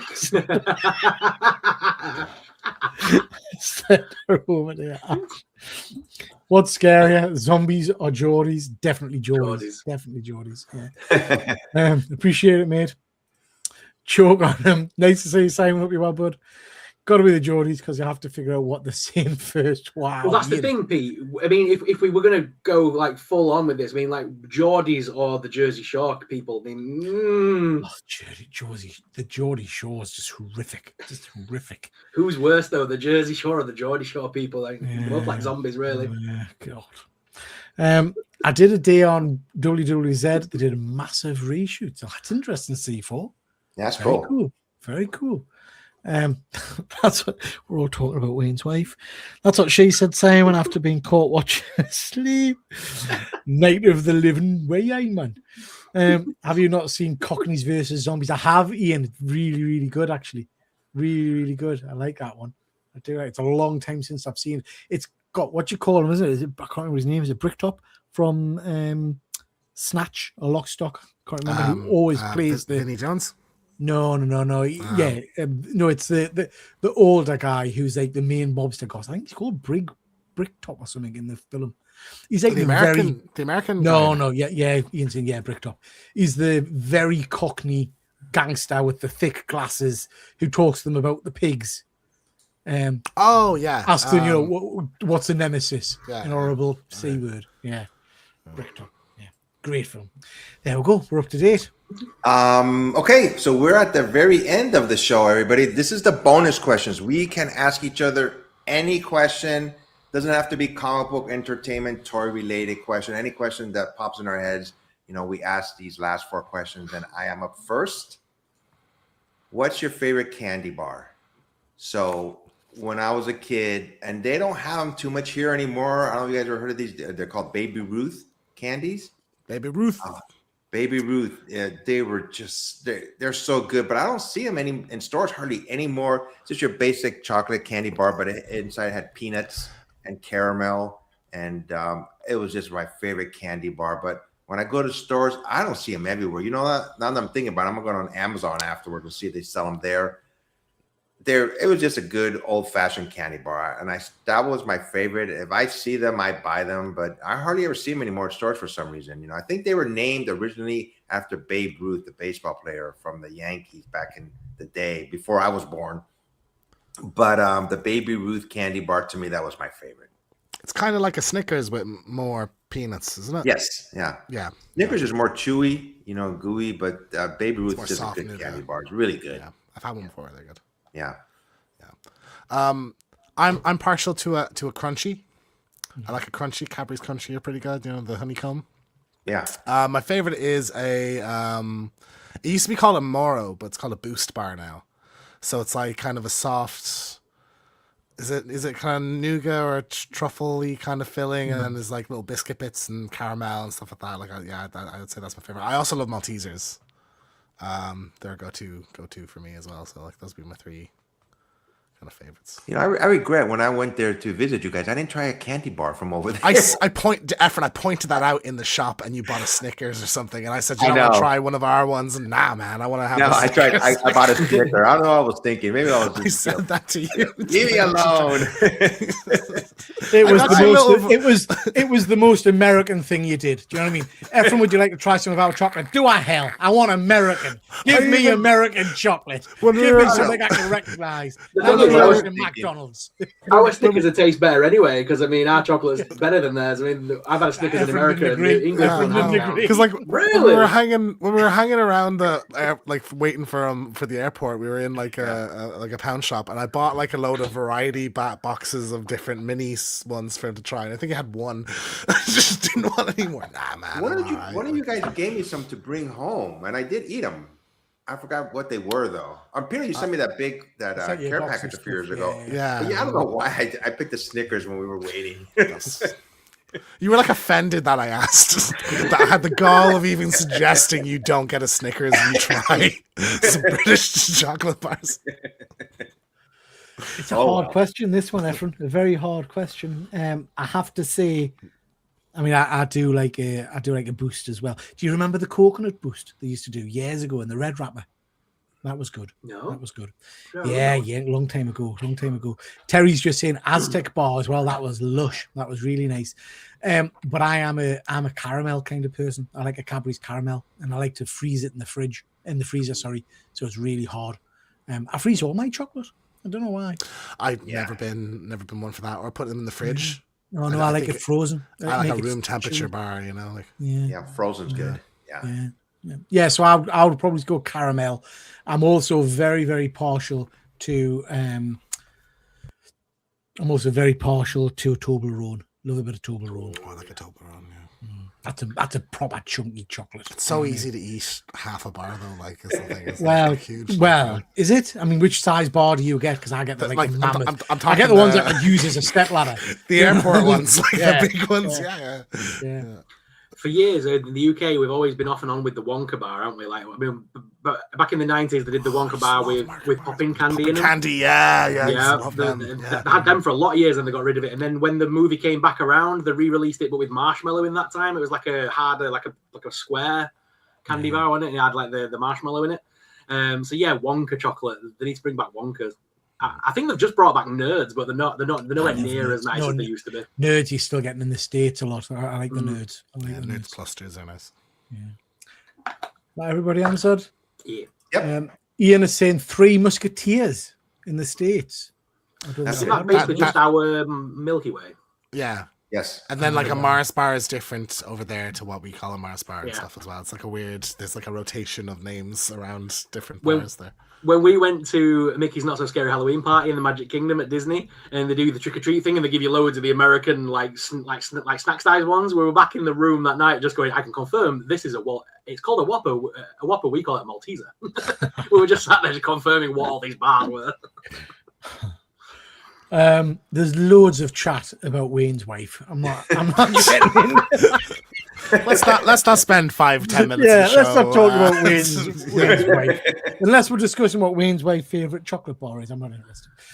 My favorite is Milky Bar Chew. Unfortunately, I'm pretty sure Nestle only sell them in India now. Never heard of the Milky Bar Chew. Never heard of it. Yeah. Aztec bars, yeah. Soft caramel. Yeah, I'm the same, Terry. I like caramel. All right, Huratan, X-Men 1 or Fantastic Four 1? Well, I've only got an X-Men 1, so I'd have to go with Fantastic Four 1 because I'd love a Fantastic Four 1. But if you're asking if I could only have one of them, it would be X-Men 1. Evan, you got both, haven't you? Yeah, I have both. Yes. Yeah. If you had to pick one, Oh gosh, I would pick X-Men. yeah, go X-Men 1. I'm guessing he's talking the original X-Men there, but Yeah, I would yes. want the giant. Yeah. Yeah, the thing is, I would want the giant size one with Wolverine, and that's kind of the more iconic one. I would feel. Yeah. Am I wrong? Yeah, we've got them as well. I'll never forget that day you sat there and you had like, I was talking to you, you had like Dracula 1 behind you, Frankenstein. I'm like, you bastard. Star Bar, that's a nice shout, Wayne. Oh, I like a Star Bar. Yeah. Picnic, I love anything with raisins and things. Yeah, it's nice. Not mad about raisins and chocolate, really. No, I like it. It's fruit. Is that why, James? You don't like fruit? The absolute gall of you at this point. I see you eat 3 fucking Krispy Kreme donuts in one sitting. Like, don't be judging me. Mars bar in the microwave is bob on. Yeah, I do like it. Wow. Mars bar. Yeah. Okay. I tried a deep fried Mars bar. I was excited to try it, and I didn't like it. I thought it was weird, sort of. I don't know. Like I was eating my main first, so if it just took me too long to have it, if I need to eat it right away. I'm not a big fan of anything battered other than fish. I love a Snickers, but I never turned down a Mars bar party. Yeah, I like a Mars bar. Cadbury's now owned by Americans, and the ingredients have changed. Milk is out corn oil or something. Yeah, you're absolutely right. We visited Ian Carter. Where are you from again? Remind us. Is it Manchester area? I think it's down there. We visited Cadbury's World. There's a trip with the kids years ago, and they were talking about the American buyout and all that kind of stuff. That's what she said. Eamon, nice to see you, pal. I hope you're doing well. Remember, we used to call Snickers a marathon, back in the day. Eamon, we're talking chocolate bars. What's your favorite chocolate bar or candy bar? For our friends from the States, was always partial to the Flakes ads, you dirty boy. Bet you were, with the dirty bunny rabbit. I find it weird that flakes don't melt. Okay. Do you know that they don't I've melt? never tested that. Do they Yeah, not melt? you can put it in the microwave, leave it in the sun, it doesn't melt. Like it's really weird. Okay. What are flakes? I don't even know what that is. The smoothest, milkiest milk chocolate. I don't know. Is there an American equivalent of it? I don't know how, if you you didn't get an ice cream when you were here, Afrin, did you? No, don't I think think so. it was too No, cold. it's not- No, I didn't. Because you guys got the ice cream. Remember, and I didn't want to get one because it was too cold. It was too cold. Yeah. If you looked at our ice cream, it had a flake in it. Okay. Because it's a thing that you get. at Efren's 99. lips had turned blue at that point, whereas me and James were eating ice cream. It's tradition, man. We have to do it. I know it was for you guys, but I just I Yeah, can't do that right that's now. fair guys. enough, like, we were instantly. We genuinely, It was like sorry. 7 pounds as well. We genuinely thought we thought Efren was going to die. When we got him down to London and we took him on the Jack the Ripper tour. And at one point, it was even too cold for like us, I think. It looked at Efren, he was like blue. He was like, yeah, we're going to lose Efren. Yeah. This was in the dead of night, which was fascinating. You know, I was like, it was fascinating, but it was freaking cold. I went, oh. Is Efren's house open to the public? Yeah, you can pop over anytime. I'll send you his sure. address. As long as you promise not to smell coffee in his car, like Simon. Yeah. did. No, Andy, but Wayne's. Oh God, I keep falling into the trap of reading these conversations about Wayne's bloody wife. Birmingham, thank you, Ian. That's right, Birmingham, because I visited the arena there for a toy fair. Haran, ASM 2 or Hulk 2? I haven't got either. You got either of those, Efren? No, Yeah, I get it. I would pick ASM too. Yeah, I'll probably go. I'm not a massive collector of Hulk, to be honest, Paul. Yeah. Sorrel knows what a Mars bar party is. Dirty boy. You should have a Google after show, Pete. Is it work safe or can I? No. I like Heath bars. You'll always get me with chocolate and toffee. Ooh, toffus. I like a tofu. Have you Tofu. Have you got toffus over in America, Efren? Yeah, yeah, I know what they are. Yeah, They're like a little half circle of toffee with chocolate in the middle and a hazelnut inside. I believe I've had that. Yes. Yeah, lush. I Not like had a Heath Butterfi- bar. A Butterfinger is pretty good. Butterfingers is good. I Yeah. like a Dirty Butterfinger. boy. Reese's Cups. Score bars. Efren, I'm looking to you. I've heard of them, but I don't remember what they are. I know I've seen them in wrappers. I don't think I've ever had one though. I'm sorry, I've read the next comment. I heard the caramel bunny was based on Wayne's wife. Jesus. Yeah, I want a mixed bag of Cadbury chocolate. Let me know. Ian's offering to hit me up with chocolate in the chat. Good stuff. It's like Heath Ledger, but I'm not into Heath Ledger. Just need to clarify. Funny that the sexy rabbit in the ads was voiced by. Was it really? Oh no, it can't have been. Oh, Don't you've ruin it spoiled for that me. for us, Terry. Wow. Oh, no. Ephraim, what grade is your AF15, and do you have an ASM1 to match? I think the AF15 is a 3 or 3.5, and yes, I do have an ASM one. You know, it's 3 or above. All my books I try to get those particular books. I have a requisite of at least a 3.0 and above. So I think the Daredevil one is a 5, but most of them are 3s and 3.5. Very nice. Dad would kick us out the front room when the Flake advert came on. If Ephraim, you won't have I've seen never this. seen this ad. Have you not? seen it. Oh, you'll have No. to Google it. So Cadbury's Flake adverts it was a bit like, remember Roger Rabbit, his Yeah. wife? Very voluptuous, sexy looking animated wife. The rabbit was basically like that. And it was like a really sultry, was it lying in the bath on one? Eating the flake very Didn't you seductively. guys have a picture of that before in one of our shows or something? I don't know. It kind of rings a bell. Maybe. The It's- caramel maybe. was was always the best one, which is laid against the tree all and eating the caramel bar. Yeah. But it's not a cartoon. It's a woman. No, it's a it's a No, the cartoon cartoon bunny rabbit. I'm just seeing ones of women seductively eating flakes. Yeah, Don't you've show got on Chris. Pornhub. You've got on Pornhub. Get off that. Don't watch where they put the flake. Well, I turn the screen to the. I just read Chris Bell's comment. Where's where flakes? I see. Cadbury's Oh, it wasn't for flake. It was for caramel. Oh, is it caramel? Is it? Caramel, Sorry. it's caramel bunny. Caramel. Yeah, Yes, I caramel have. I have seen Caramel this ad. bunny. I do remember this. Yeah. Do you feel like Detective Comics 31 is overrated for what it is? Not okay, and frankly, not the best Batman cover. Which one's 31? I have no idea. I'm not sure which one 31 is. Yeah. Afraid. He's desperately trying to keep Comics, us on topic. yeah, flake in the bath. The bunny rabbit was Cadbury's caramel. Thank you, Simon. You're right. I'm talking the 1971 with the woman. All right. The bunny did the caramel bar. Humans did the flake. I would have done both. He's right. The flake was a sexy woman. Finger of fudge. She said so. My favorite candy are dots, specifically tropical flavored ones. They're pretty much gumdrops.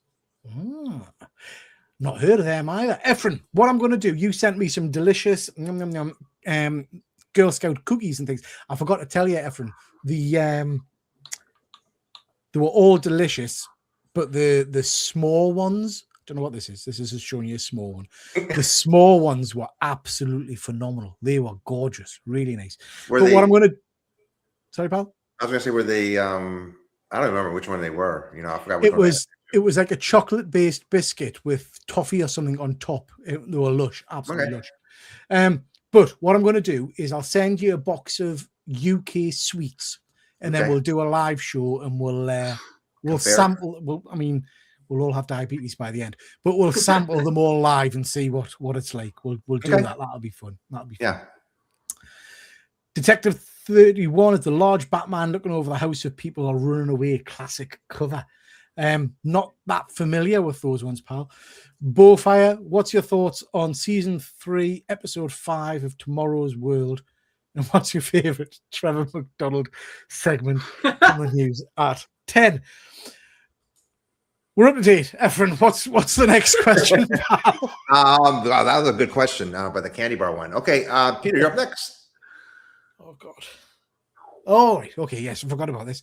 First memories of being at the cinema. So, and I know I always get absolutely blown away when I watch Stephen Colbert. He's asking people what your first memory was and stuff like that. And I think, how the hell do people remember this stuff? Because I don't. So I appreciate that it might not be absolutely correct, but I want to know what your first kind of cinema experience that you can remember is. I've got two. I don't know. Well, I could probably find out if I was to Google the times. I distinctly remember going to a cinema in Blackpool and sitting and watching Return to Oz, the really weird one with the moose's head strapped to the a guys thing. on the bikes and stuff. The guys on the bikes and the robot with the mustache. Looks a bit like Chris Bell, sorry. Remember, that one? And I remember it being one of those cinemas where you the film was put on repeat. So you paid once and you could watch it 2 or 3 times. So I absolutely remember seeing that and being blown away by it. And then I remember going on a school trip to see Labyrinth and just absolutely loving that movie from start to finish. And then the school had a kind of a giveaway thing, and I won one of the creatures that have got the detachable arms and legs and stuff and they move around. I won one of those as a teddy bear. I just loved it. So I think I was probably at the cinema before that, but that's certainly the first ones I can really distinctively remember sitting through and watching. Great films. Efren, shall we start with you? Sorry, James, you did start with you, James. Okay. I have like a freakish, like almost Rain Man type memory for cinema experiences when I was a kid. So I remember seeing a movie when I wasn't even 2. It was Doug the movie. Came out in 1996, late, so I was nearly 2. And I remember what it was about. I remember like it was about a monster. He finds a monster in his closet, but it's a nice monster. So I remember seeing that. I remember seeing A Bug's Life when I was 3, and I remember getting like the little wind-up toy that you got because they used to give you toys back in the day in the cinema. Yeah. I remember Hercules when I was 2. Wow. And I remember Phantom Menace when I was 4 as well. So like, yeah, I have a really freakish I don't. memory of how that, can you remember anything from being 2 years old? Yeah, I don't know. I latch. I'm really good at like it's just specific. It's specifically a cinema thing. I can tell you what you name a movie I saw 10 years ago. I can tell you what I had to eat in it. Wow. If I went Emmanuel in Space. If I went. If what? No? Emmanuel in Space. I didn't see that in the cinema theater. Yeah, I don't know. So like, I think it's weird. But it is weird. I remember I checked with my aunt. I was like, "You took me to see Doug when I was like 1 or 2," and she was like, "Yeah." I was like, "Yeah." I wish I could. Do you know what? I'm not mocking you, James. I wish I could. I wish I had. Yeah, me too. It always, like I say, I love Stephen Colbert, and when I'm watching that, when he does the Colbert questionnaire, and he says, "What's your earliest memory?" and people are like, "Oh, when I was 2 years." I'm like, I can barely remember when I went to the toilet last. Do you know what I mean? I remember being in a pram, and when it would rain, my mom would pull the like plastic, and I used to put my hands up on it and stuff. I remember, like, I think I have That's a cool. lot of I don't remember any of that. really accurate memories of. Yeah, it's crazy. I'm grateful Good for stuff. that. Good stuff. Efren, did we have cars yet when you were there, mate? You what? I said, Efren, did we have cars when you were first at the cinema, mate? Wow. Cars? Wow. How dare you? My earliest cinema memory was the remaster of Snow White back in like 1994, 5, something like that. I was about 5-year-old, I think. So yeah, I remember the remaster of Snow White because it was in a cinema in Leeds and it had the red velvet curtain in front of the screen and all that kind of crap. It still had a woman at the front with a bloody tray with ice cream and a red fucking thing that she waved at you. Oh my god! And when cinemas used to have intermissions, do you remember that? So we, funny you saying that, we you know I was in the reserves. We used to take the cadets, air cadets, on camps and things. We went up to the Lake District. We took them to a cinema. It might have been Kendal or somewhere. I can't remember. And we took them to see The Mummy 3 with Brendan Fraser. And I swear to God, halfway through, the screen curtains across, and there was a lady with a piano playing a piano song, and I was like, where have we gone back in time here or what? It was the most bizarre experience I've ever had. It was good. What about yourself, Efren? So we'd have to talk over 60 years ago when I was a kid, so I don't remember that at all. Obviously, I wish I had James' memory and stuff like that when I was that young. But there's two. One of them I've mentioned it before. I don't know if Sorrell's heard the story before. He might have. but for some reason I was a teenager and my mom took me to see The Exorcist. And you know that I don't know why she took me to see that movie, but it scarred me, scared the bejesus out of me, and that's one of the reasons why I don't like. That's the main reason I don't like scary movies that much. It just scared me too much. I was like, I don't know when that movie came out, but I was like in my teens or I was older than 10 years old, but that scared the heck out of me. I remember when I got home, I went to my bed, I started praying to God, but please don't let the devil come out and show out, come around. I turned on my radio and I swear to God, it was a theme song to The Exorcist. I go, that's it. I'm done. I just get this. I go, oh my God, what is happening here? My second one, it's just when Star Wars first came out. It was just such a great time to go see those movies in the movie theater. Just the lines and just the excitement of those movies. And I was fortunate enough, after all three came out also, I went to go see them, all three of them in a movie theater. It started, this is stuck in my head. It started like about 4:00 and it ended after midnight. And between each show, they had like trivia contests, Star Wars trivia contests. So those are my two ones that I remember from back in the day. Yeah. That's fantastic. Yeah. I remember later on, the biggest kind of impact was Batman 89. Because over in the UK, that was the first time I understand it to be one of the first times they gave a movie a 12 rating. Wow. And I turned 12, so I could go and see it just around the right time. One of those kind of serendipitous kind of things. I was devastated when it was coming out that I wasn't going to be able to see this film. And then they announced the 12 rating and it was like, get in. So yeah, love that one. Loads of comments. Let's rattle through these. Star Wars in London, where the open sequence, the chairs shook and Destroyer flew across the ceiling before getting to the screen. Wow. Spectacular. Cool. Loved Return to Oz. Yeah, it's an interesting one. I haven't seen it for a long time. I remember being scared of it, I think. It was quite a scary one. Yeah. I always remember watching Rocky IV with my dad at the Elephant in the Castle cinema for my birthday. Very cool. Settling down in the dark of those fold-down chairs, looking out across the sea of seats and seeing me. Oh, Jesus. Well done, Chris. You got us there. You got us. My first trip to the cinema was for my little sister's birthday. Remember asking my dad if he could see Star Trek Generations. Next to my dad said, no, harsh. I remember, again, it's funny the things that stick with you. Always being a big Trek fan, I remember going to see Star Trek Generations with my mates, and I was so excited because this was like a Trek nerd's dream. You're getting Picard and Shatner kind of interacting.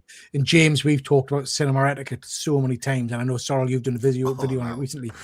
Literally sat down as excited as I could be, and a lady with a row of kids sat in front of her, and the screen came on, and I think it starts with Shatner. I can't remember. It was either Shatner or Picard. I can't remember. But one of, and the kids turned to the mom saying, "Who's that?" And I was like, just get out of this cinema now. Well, you cannot spoil this for us, And they did. They talked all the way through.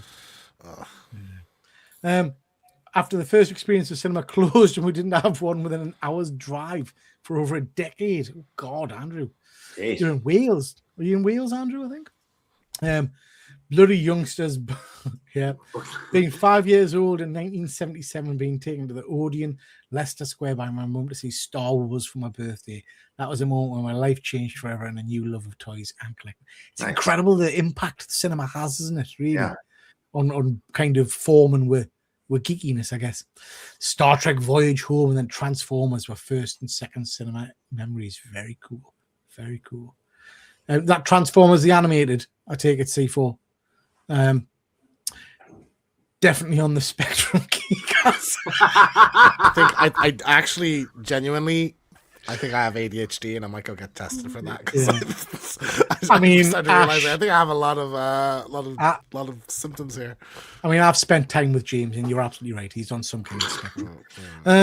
And I'm a medical man, so I can tell. Similarly, if you named it, or he's got some kind of syndrome. Similarly, if you named a film I saw in the cinema, I could make up what I ate. Believe me, I don't care. Chris, I believe you. I believe you. I know myself. Every time I watch this channel, I end up wishing I was 10 years older. See, whenever we do these kind of shows, Andrew, I was coming away with a list of films and I think, oh God, I need to go back and rewatch that because I haven't seen it for so long, Is there Earliest memory at the cinema was very early 60s, probably 62. Mum and Dad took me to see Snow White and the Seven Dwarfs. Wow. Wow. Pearl and Dean. Was that one? Yeah. Earliest memory I have is burning my hand on a soldering iron when I got too close to some work my dad was doing. I was under 3. Oh, God. Exorcist, I Need to Go His Way. Released the Jungle Book mid-70s in the West End. Dad was a projectionist at ABC. Oh, that's pretty cool, Simon. Bet you got to see some great movies. And Willow, I remember seeing Willow at the cinema as well, Wayne. That's a good one. Yeah, I remember seeing Willow. Was very cool. Wayne's Wife's World. Unboxing with Wayne and lived near the old Elephant Castle cinema. I remember Monday being cheap night. Used to go there a lot. Maybe it's a good job I didn't see Generations. Blood would have been spilled. Yeah, pal, I was fuming. Absolutely fuming. I live in Wales now. Wasn't then. I have some very fond memories of the two cinemas at Elephant and Castle. I think I've been to Elephant and Castle. I think I stayed there once with work.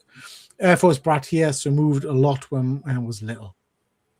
I had to take my bros to say Pocahontas when it came out. Punishment due to blowing my savings on Warhammer. Me and Stephen there was 2 cinemas where I blew up in Rotherhithe. Skipping the messages. I used to host movie nights at my home for my mates. Would start every time by playing the Pearl and Dean clip on the TV. That's pretty cool. I'd love a cinema room. Same, it's my dream. Yeah. There we go. We're up to date, Efren. Let me see who's next here. I think you are next, Sorrel. You ready? Yeah. Yeah, let's go. So if you could totally erase one fandom forever, which one would you erase? This comes about because like over the years I've dipped my toes in many a circle, and I've got to admit the Star Wars fandom is the most fucking annoying in it. The people online are just dicks, aren't they? Let's be honest. Fighting talk. Present. You know, people aside. I mean, I love people like Stephen in our comments and Andrew and stuff. But I mean, the guys in the collectors groups are absolute cockwombles. So I would just love to eradicate Star Wars off the face of the earth. In all fairness, plus those last few films have been a bit dire, haven't they? That is fighting toilet, isn't it? Come on, let's fall out. I think. Well, let me rephrase that. So what I don't like is when people are just so vicious to other people, And I remember the Star Wars movie when they came back. I forgot the Asian character's name, the female. They just picked on her mercifully. They were just mean. And I was just like, why do people have to be like that? They just think because they're hidden, in social media, they can say whatever they want to. But if I could, let me see, one fandom. Oh gosh, I hate saying this, but I agree with the gentleman right below me. So I'm not going to say the name, but I agree with you. Yeah. That's a really hard one. I don't want to make anybody mad at us. Yeah, but I think for me, I'm going to almost duck out of the question, but it's general fandom for all at the moment because there's such negative, and it's hard because we cannot be two-faced because we do sit on these shows and we criticize movies and things, but I think we always do it from a place of we've seen it and we just didn't enjoy it. Do you know what I mean? We're not mean-spirited about it. What boils my pee is I think anybody's entitled to an opinion, and I would argue that anybody that's watched something or read something or played with something is more than entitled to say I didn't like that. That's fine. That doesn't damage anybody else's experience. What winds me up is the people who do that and they've never watched it and they've never played it and they've never done it. They just follow the trend, or it's cool to be negative. Like people who have pulled this recent Star Trek to bits, and then you find out they've never even watched an episode. Yeah. They just don't like the look of one of the cast members or something. That boils my piss. I think that's horrendous. We've had it recently with Harry Potter, haven't we? The new Harry Potter trailer came out, and awful, absolutely awful. It's like there's one shot of him. First. There's one shot of him in the trailer. Let's see how the performance is like. Exactly. I think people, So I'm sorry, I don't know that I can give you one in particular. It's just toxic fandom in general. I think. Yeah. Yeah. James, Trump fans. Yeah. Because I think Star Wars fans aren't actively making the world a worse place. Maybe seen the price of petrol at the moment, like, you know. Got an electric car. I'm an electric car wanker, so yeah. There's no like specific, like, it is just like, you know, I wouldn't cut a whole fandom. I just cut the dicks out of it. I think, you know, like with Star Wars is definitely they're aggressive. I think every fandom is now aggressive. Like you have like some of the stuff that like Bella Ramsey went through with The Last of Us. Like you're saying, the Snape actor is going through right now. You know, it's horrendous. So like, If you look at, sorry to interrupt, James, but you're absolutely right. If you look at, what can I name wrong? Brie Larson, Captain Marvel, just because she's a woman. Because she's a woman.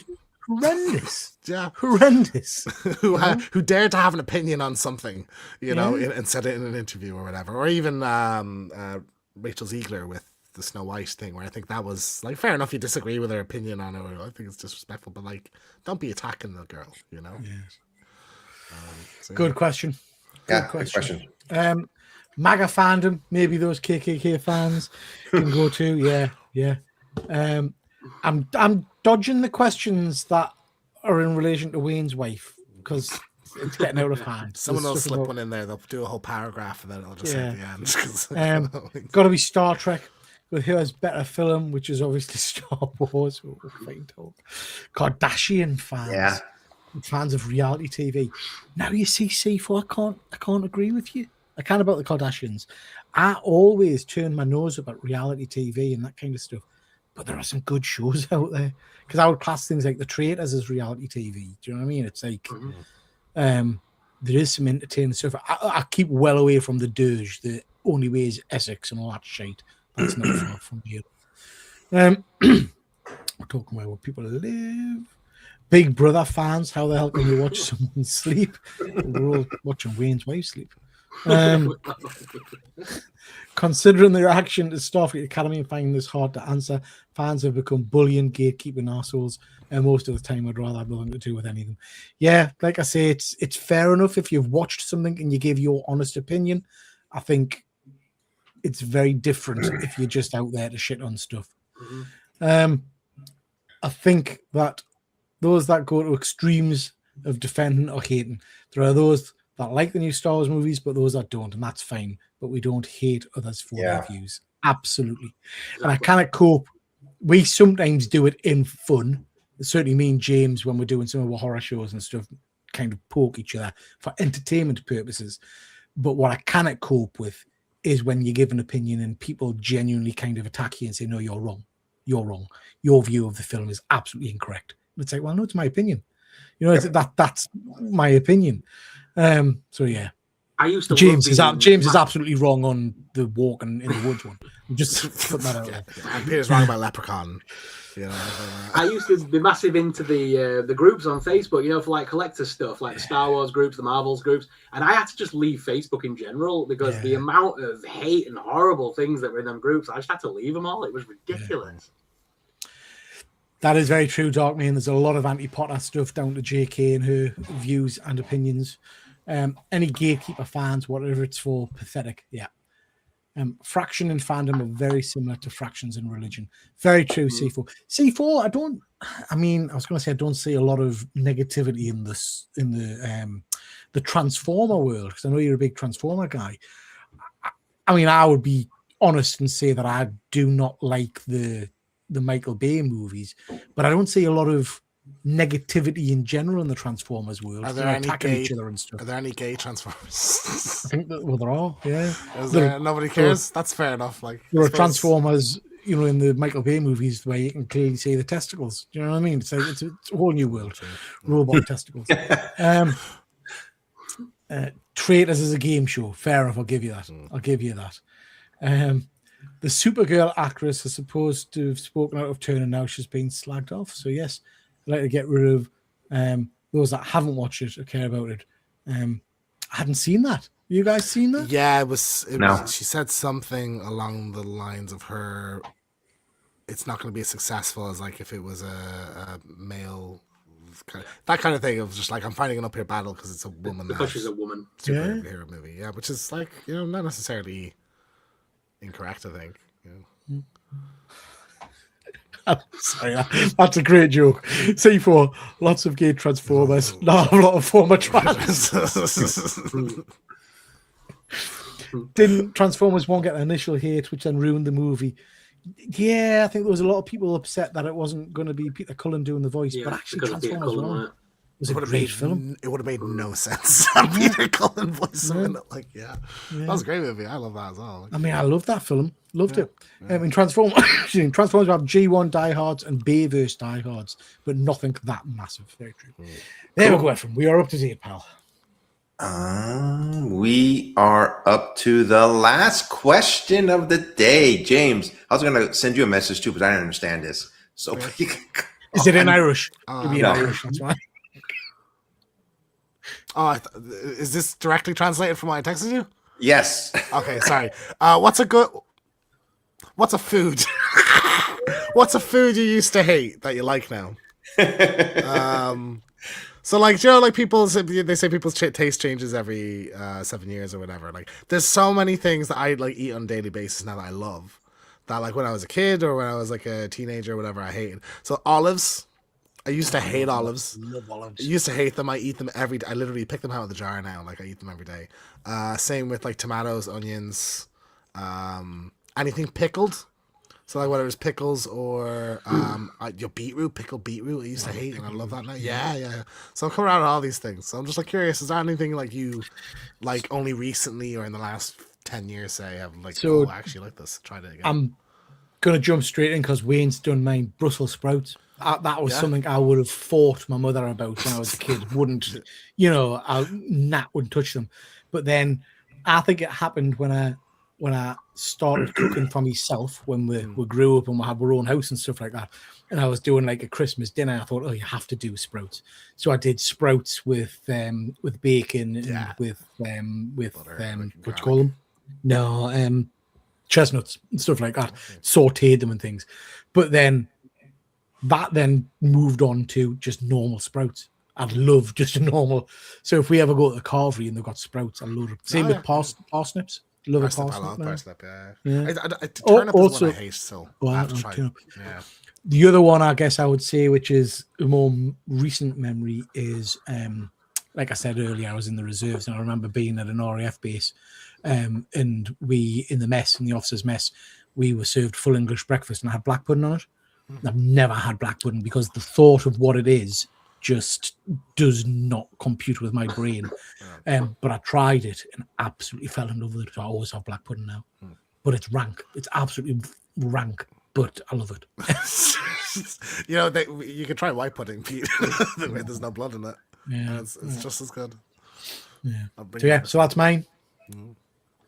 For me, cheese. I mean, I grew up when I was like just a cheddar boy because I would only touch cheddar. Now I like every cheese going now.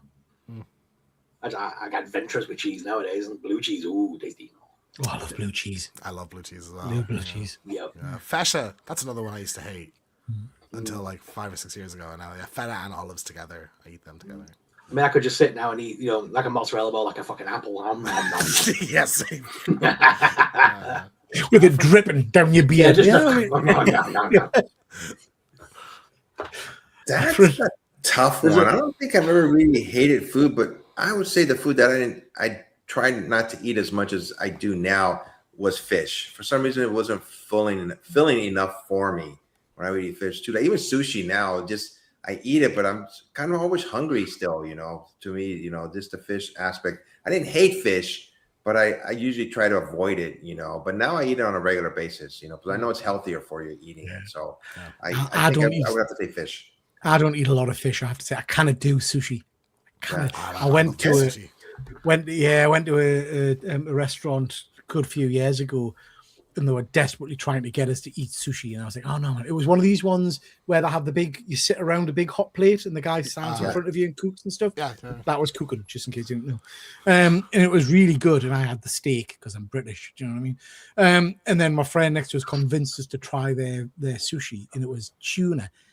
And she said, you've got to eat it in one go. It was like a cow's tongue. This thing was huge. I was like, what the fuck? Yeah, I was gagging. I'll tell you one. I've mentioned it before. I'll tell you one food that I hate. I will never eat. Just the smell repulses me. My mom used to cook it. liver. I love that liver. is So nasty. chicken liver pate.